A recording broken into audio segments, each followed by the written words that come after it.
लेकिन मौजूदा विधायक द्वारा सदन में जो बातें उठाई जा रही हैं वो कैसे देखते हैं?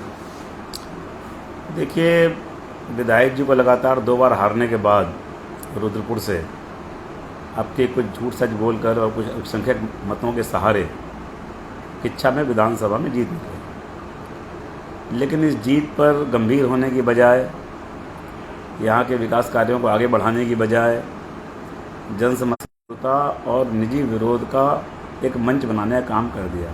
ऐसे वो परंपराएं भूल गए हैं। जैसे परंपरा है कि सदन में जो सदस्य नहीं होता उसके विरुद्ध नहीं बोला जाता, लेकिन वो मेरे विरुद्ध अनर्गल बातें करते रहते हैं कि मैंने विधायक पैड का इस्तेमाल कर लिया, पूर्व विधायक नहीं लिखा अपने आप को। मुझे तो ध्यान नहीं कि मैंने कभी ऐसा हुआ हो। मेरे तो बोर्ड लगा रखा मैंने अपने घर के आगे कि मैं पूर्व विधायक हूँ, और जितना ही पत्राचार करता हूँ सब पर पूर्व विधायक लिखता हूँ। लेकिन उनका बेटा जो किसी संवैधानिक पद पर नहीं है, वो विधायक लिखी हुई गाड़ी में घूमता है। वो विधायक के हैसियत से दरबार लगाता है, जनता दरबार। तो मैं पूछना चाहता हूँ, क्या वो विधायक है क्या कि जो विधायक लिखी गाड़ी में घूमता है? क्या उसने शपथ ली है विधायक की? दूसरा, वो अधिकारियों के विरुद्ध बोलते हैं जानबूझ करके। वो सोचते हैं मैं दबाव में ले लूँगा अधिकारियों को और फिर उनसे गलत काम कराऊँगा। तो अब वो इतनी बार ये सब बातें कह चुके हैं कि अब उनकी बातों को कोई सीरियस लेता नहीं है। मैं सदन की कार्रवाई देख रहा था, क्योंकि अब तो टीवी पे भी दिखाई जाती है, मीडिया में दिखाई जाती है कार्रवाई। तो वो जो बोल रहे हैं तो उसको सदन में किसी ने गंभीरता से लिया नहीं, बल्कि सदन में उनकी खिल्ली भी उड़ाई गई, क्योंकि वो बहुत अल्पसंख्यकों को मसीहा बनने की बात करते हैं। और जो रुद्रपुर में जो नर्स कांड हुआ था जिसमें एक मुस्लिम लड़की के साथ हुआ, उसका उन्होंने नाम भी नहीं लिया, उसका जिक्र भी नहीं किया। तो इसका बाद में वहाँ के सीनियर जो एमएलए थे सदन में, उन्होंने उनका खिल्ली भी उड़ाई। आज के अखबारों में देहरादून, गैरसैंण और देहरादून के अखबारों में प्रमुखता से छपा भी हुआ है मेन पेज पर। तो मेरा ये कहना है कि विधायक के नाते उनको वास्तव में क्षेत्र के विकास की चिंता, जन समस्याओं को उठाना, कुछ इन चीज़ों को आगे बढ़ाने का काम करना चाहिए। लेकिन उनको राजेश शुक्ला का फोबिया है, मेरा फोबिया है। वो रोज़ मेरा नाम जपते रहते हैं। अब 2027 में चुनाव आ रहा है। अब उन्हें लग रहा है कि भाई बड़ी दो झूठ सच बोल के 2022 में जीत गए 2 बार हारने के बाद, और अब कुछ कर पाए नहीं हैं। तो जनता पूछेगी इससे पहले ही कोई ना कोई विवाद खड़ा करके रखो। कभी एसडीएम के नाम पे विवाद, कभी सीईओ के नाम पे विवाद, कभी कप्तान के नाम पर विवाद, कभी मेरे नाम पर विवाद, कभी ये आरोप, कभी मुख्यमंत्री पे झूठा आरोप। तो अब वो इतना झूठ लगातार बोल रहे हैं कि अब उन्हें कोई सीरियस लेता ही नहीं। लोग हंसते हैं जब वो बोलते हैं, तो लोग मैं देख रहा था सदन में, लोग मुस्कुरा रहे थे। लोगों को लगता है ये कैसी लूज टॉक और बिना मतलब की बातें कर रहे हैं। तो मैं उनसे निवेदन करना चाहता हूँ कि बहुत सीनियर सदस्य रहे हैं सदन में, और हम लोग जब छात्र जीवन में अभी छात्र संघ के अध्यक्ष वगैरह थे तब वो एमएलए बन चुके थे। उनका एक लंबा अनुभव है और उन्हें गंभीरतापूर्वक सदन के मंच का इस्तेमाल करना चाहिए, गंभीरतापूर्वक समस्याएं उठानी चाहिए, ना कि व्यक्तिगत रंजिशें, राजनीतिक लड़ाइयों का मंच बनाना चाहिए। विधानसभा को नीतिगत सवालों पर घेरना चाहिए, विकास के सवालों पर घेरना चाहिए। लेकिन वो सब वो कर नहीं पाते, क्योंकि धामी जी की सरकार और केंद्र में मोदी जी की सरकार इतने जन विकास के कार्य कर रही है, इतना हर मोर्चे पे इतना काम हो रहा है कि अब उन लोगों के पास कोई मुद्दा ही नहीं बचा, मुद्दा विहीन हो गए। अब ऐसे में कुछ तो बोलना ही है, गाल तो बजाना ही है। तो गाल बजाना है तो कुछ भी कहते रहो कि उसने पूर्व नहीं लिखा, इसने ये नहीं लिखा, उसने वो नहीं लिखा।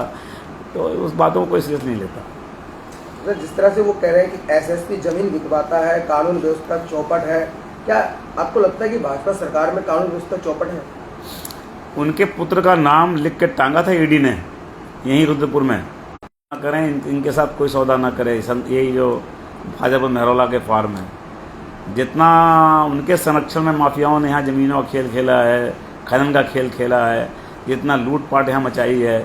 जब वो स्वास्थ्य मंत्री थे या उससे पहले जब वो परिवहन मंत्री थे, किस तरीके से यहाँ घपले हुए, घोटाले हुए, कैसे जीवन रक्षक औषधियों का खरीद में दलाली हुई, कैसे कैसे बड़े बड़े क्राइम हुए, कैसे कैसे फर्जी एनकाउंटर हुए, वो सब याद करें। खाली आरोप लगाने से नहीं होगा, अपना कार्यकाल याद करें और किसी अधिकारी के खिलाफ वास्तव में उनके पास कुछ तथ्य हैं, कुछ साक्ष्य हैं, तो फिर उनको जनता के सामने रखना चाहिए और सरकार के सामने रखना चाहिए।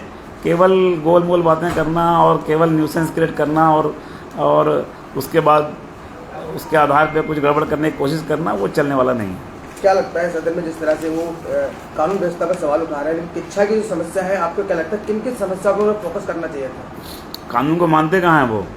व्यापार मंडल के चुनाव में कानून की धज्जियाँ उड़ रही थी।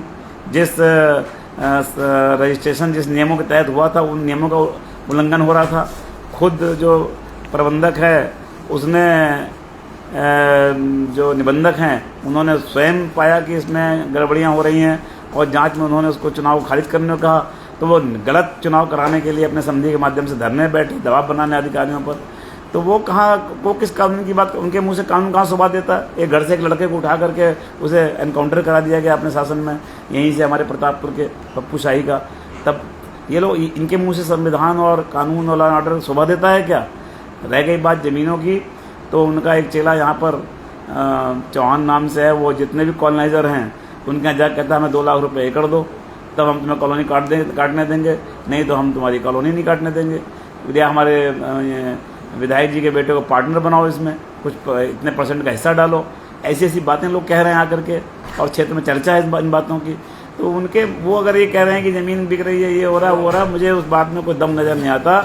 वो केवल और केवल झूठ बोलकर, कभी वो कहते हैं कि मुख्यमंत्री जी हेलीकॉप्टर से पैसे यहाँ से लेके जाते हैं, कभी वो कह देते हैं कि सीईओ वो बहुत गलत कर रहा है, कभी कह देते हैं कि कप्तान गलत कर रहा है, कभी कह देते हैं कि एसडीएम गलत कर रहा है, कभी कह देते हैं ये हो रहा है, कभी हमारे परिवार के मेरे परिवार के सदस्यों को अनशन बोलते हैं।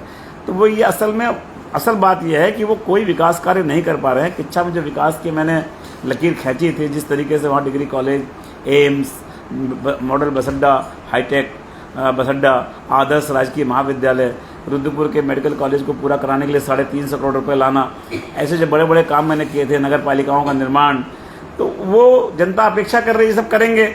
अब वो कर नहीं पा रहे हैं तो करें क्या।